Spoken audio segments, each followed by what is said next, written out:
Welcome to the Plato Paradigm, a paradigm shift in reading Plato's dialogues. Episode 86, Meno 74b to E.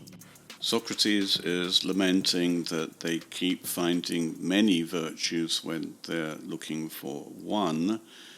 Although he's the one who has caused this problem, he deliberately split well into justly and sound-mindedly at the beginning of this argument, and Meno, who doesn't follow what Socrates is doing, has just said that he can't find what Socrates is looking for, one virtue in all, and Socrates replies, ekotoske, reasonably, this is fitting that Meno can't do it. This is quite ambiguous.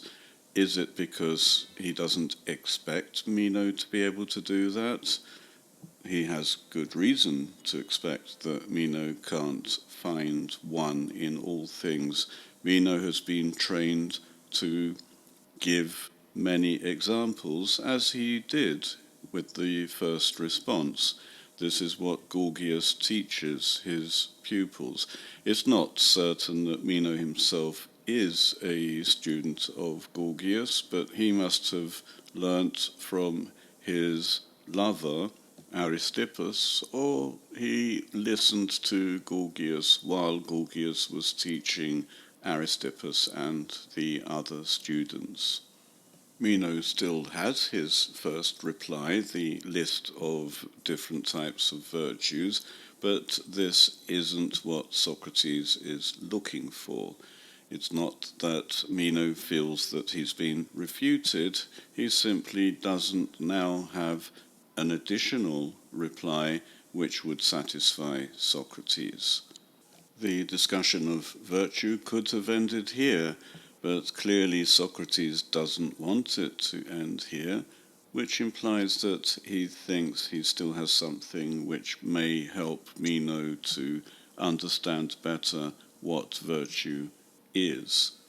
He continues, al ego prothumesomai e anhoiost o hemas probivasai. But I'll be eager, if I can, to advance us. In other words, to allow the conversation to progress. Manthanes garpu hoti hutosie hyperipantos. Etise aneroito tuto honunde ego elegon, tiestis chemo menon, auto epes hoti strongulotes, esoi epen haper ego, poteron schema he strongulotes estin, schemati, epestepu an hoti schemati, panuge. For I suppose you understand that it's like this about everything. If someone asked you again this which I said just now, what is shape, Meno?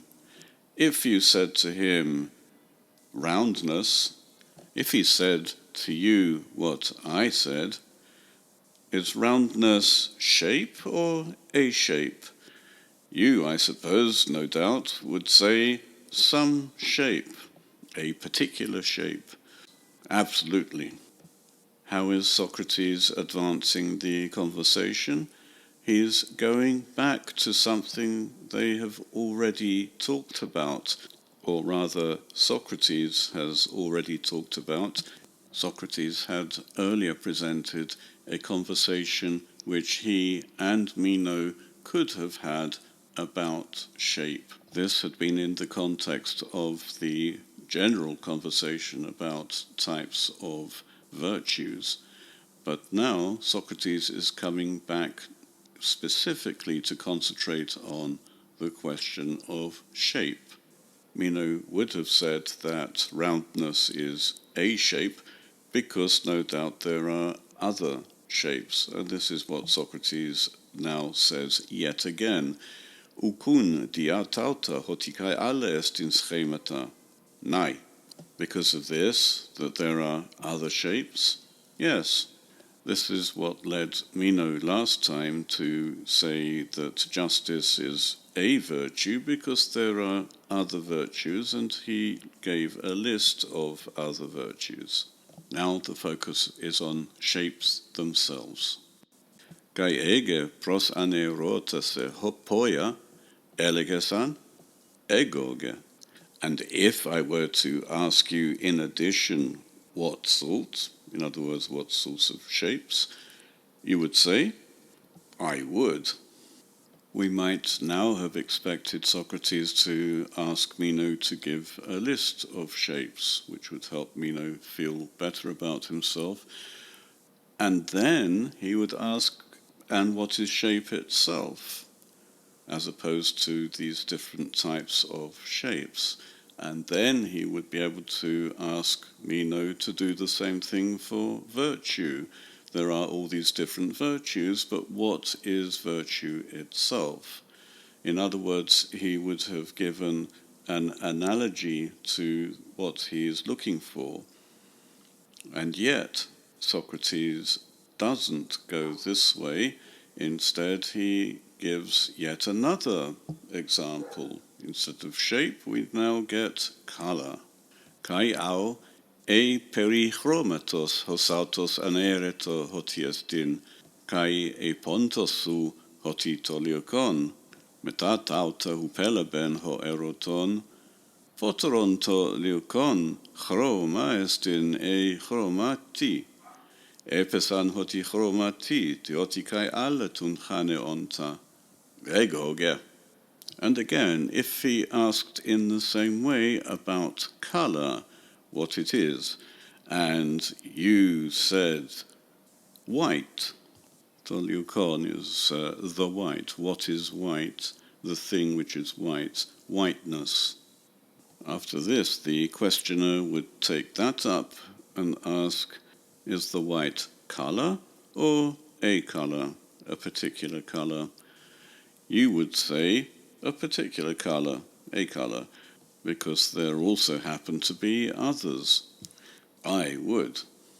Kai egese ekeliue legen alla chromata elegesan alla ha uden heton tunchane onta chromata tuluku nai.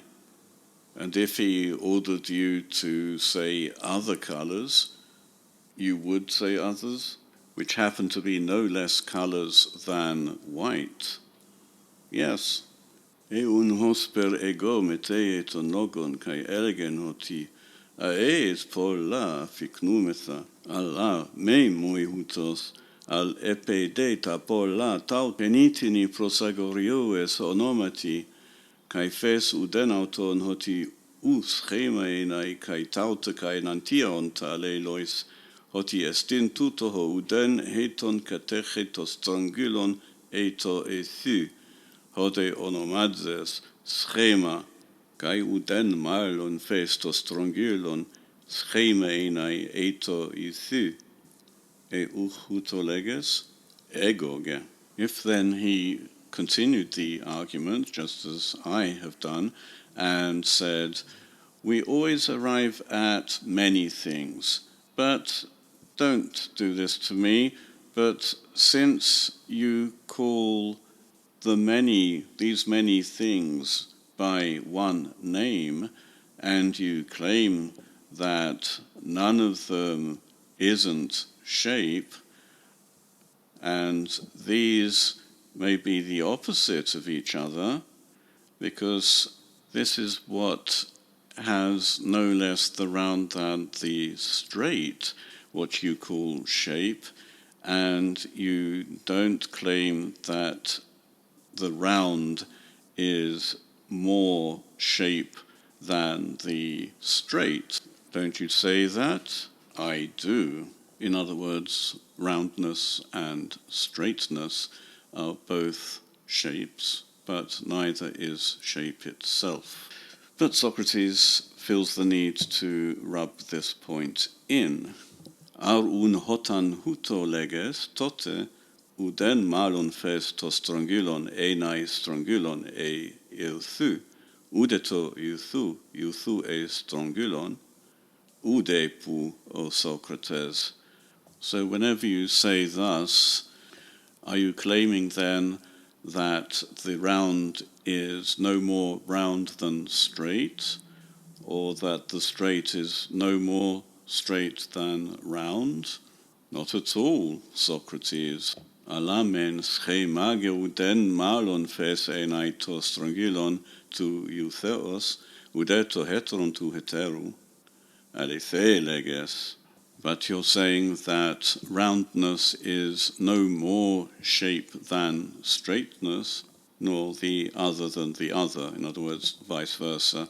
You're not claiming that the straight is more shape than the round. Aletheeleges, you are saying true things. It's interesting that in all of this conversation, Socrates has used for examples of shape only roundness and straightness, which is not what we would think of as shapes. A square, a circle, a triangle, these are shapes, but simply round or straight are not really considered shapes as such. They are elements of shape. It seems to me that straightness and roundness are being used here to cover all shapes possible, just as odd and even cover all numbers possible. And just as odd and even are opposites in a way, they are both fundamental to all numbers. In other words, all numbers are either odd or even. I'm ignoring nothing, zero here. Nothing was a fascinating concept for philosophers, but it wasn't considered a number as such. Even was a general term for any number divisible by 2, leaving an integer, while an odd number would have to have 1 subtracted from it before it could be divided by 2 to leave an integer. By that account, even the number 1, like 0, was not a real number. In any case, odd and even are not in themselves types of numbers. They are characteristics of all numbers, either odd or even. And in the same way, roundness and straightness are not in themselves shapes, although this is how Socrates is calling them, but fundamental to shapes. They are the characteristics of all shapes. Squares and circles are either straight or round, and we would expect shapes like squares and circles to be analogous to colours and virtues. I hope we'll see next time why Socrates prefers the round and the straight to shapes such as squares, circles, or triangles.